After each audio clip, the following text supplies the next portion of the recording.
આપણે સીધા લાઈવ છીએ અમદાવાદ શહેરમાંથી. તો આજે આપણે લાઠિયા પ્રતીકનું ઇન્ટરવ્યૂ લેશું, જેમણે AICTના માલિક છે. તો આજે આપણે ઇન્ટરવ્યૂ લેશું.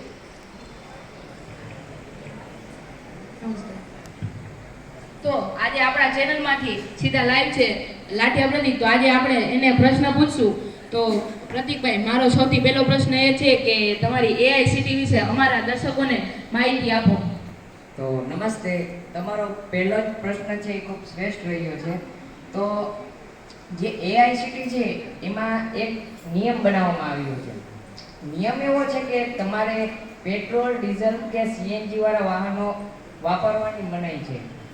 એનું કારણ એ છે અત્યારના વાતાવરણમાં સૌથી વધુ CO2 નું પ્રમાણ, જેના કારણે ગ્રીન હાઉસ ગેસ ઇફેક્ટ સૌથી વધુ વધે છે. અત્યારે પણ ગ્રીન હાઉસ ગેસ એટલો વધી રહ્યો છે.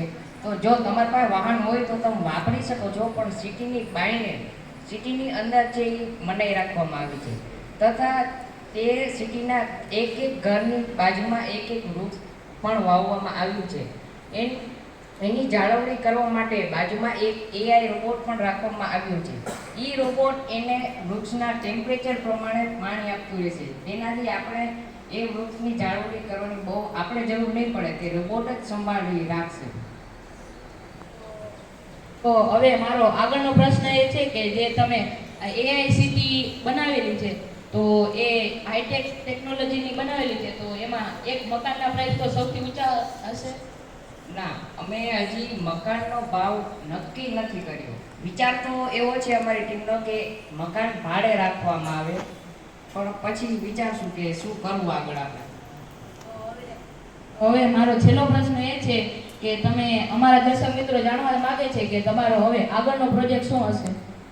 આમ તો હું બહુ માહિતી ના આપી શકું, પણ બેઝિક માહિતી આપું કે અત્યારના જે રોબોટ છે એમાં જો માણસનો મગજ ફિટ કરવામાં આવે તો, એટલે મારું કહેવાનું એમ થાય છે કે માણસના અંગ છે એની જગ્યાએ જો માણસના એટલે રોબોટના અંગ ફિટ કરવામાં આવે તો આના ફાયદા પણ થાય ને ગેરફાયદા પણ થાય.